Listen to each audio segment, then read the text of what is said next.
It's 2025. It's a new year, a new beginning.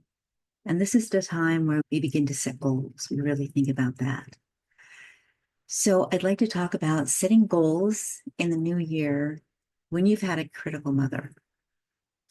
For many, the new year feels like a blank slate, a chance to dream big and start fresh.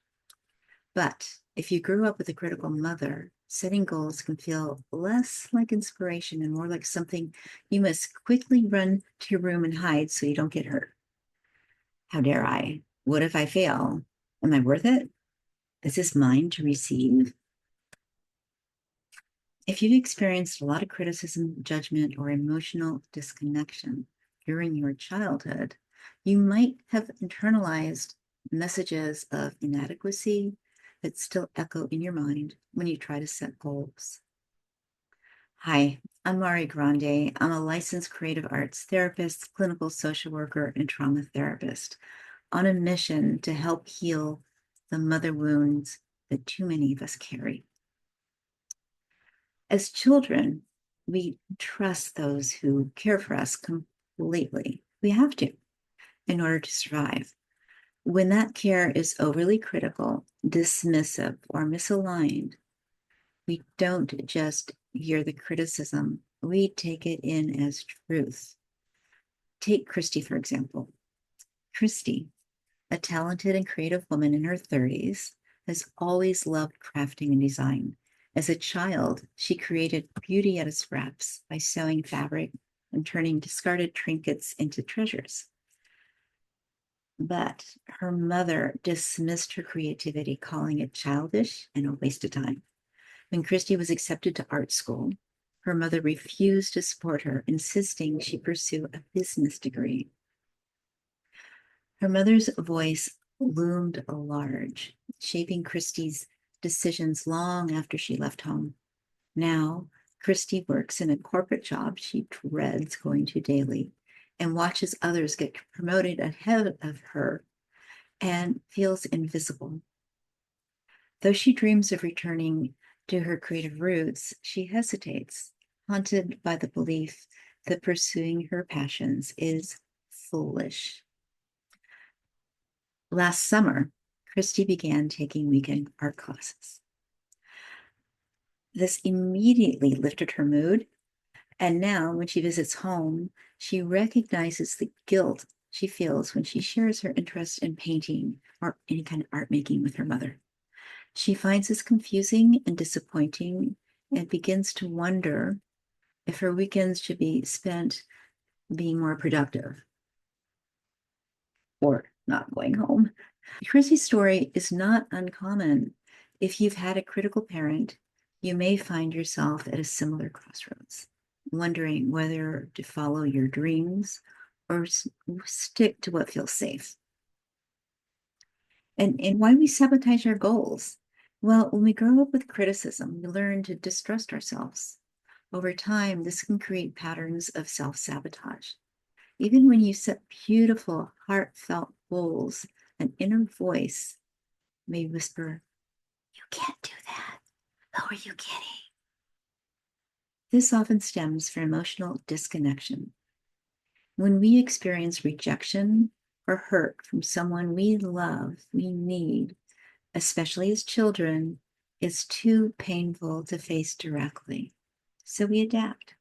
We shrink ourselves, silence our needs, and try to fit the mold others have created for us. But here's the thing. You don't have to live this way anymore. Clear self-doubt with new goals.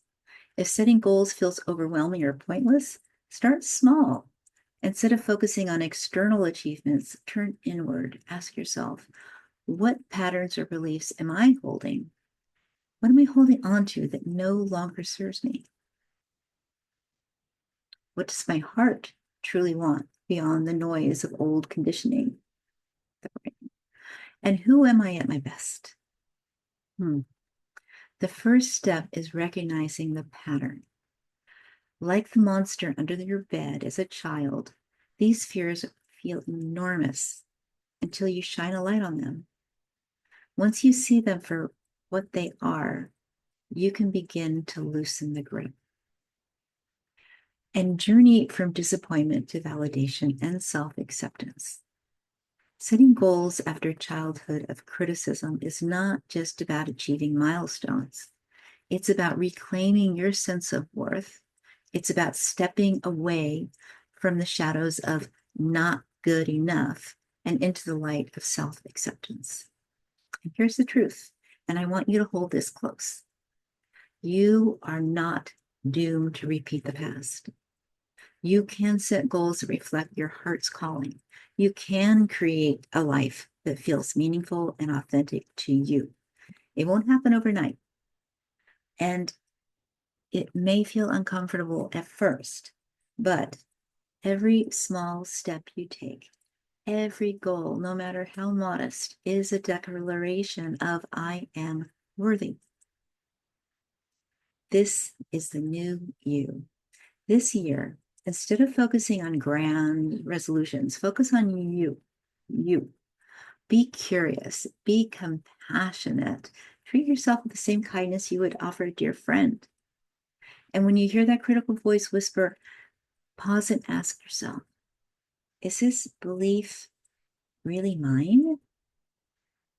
Shine a metaphorical light on it, examine it, and if it doesn't serve you, let it go. Because you are capable of more than you've been led to believe. And this year, you get to decide who you want to become. And break change, break patterns, break free. It's not easy to break free from these patterns of a critical upbringing. But with patience, self-awareness, and a willingness to embrace the unknown, it's possible to create a life that feels expansive and true. So as you step into the new year, remember this. The past does not define you. Your goals are valid, and you are so much more than the limitations placed on you. This is your year to shine. Join my free class. I would love to support you more with this important healing work. If this video resonates with you and you're ready to break free from these patterns from a critical upbringing, I invite you to watch my free class. It's free. Can you lose? How to feel worthy of love after growing up with a critical mother. And in this free class, you'll discover 6 types of mother wounds so that you can recognize yours and begin the gentle healing process. And click the link below to watch for free How to Feel Worthy of Love After Growing Up with a Critical Mother. There's a link below. I wish you well and a wonderful new beginning. Goodbye for now.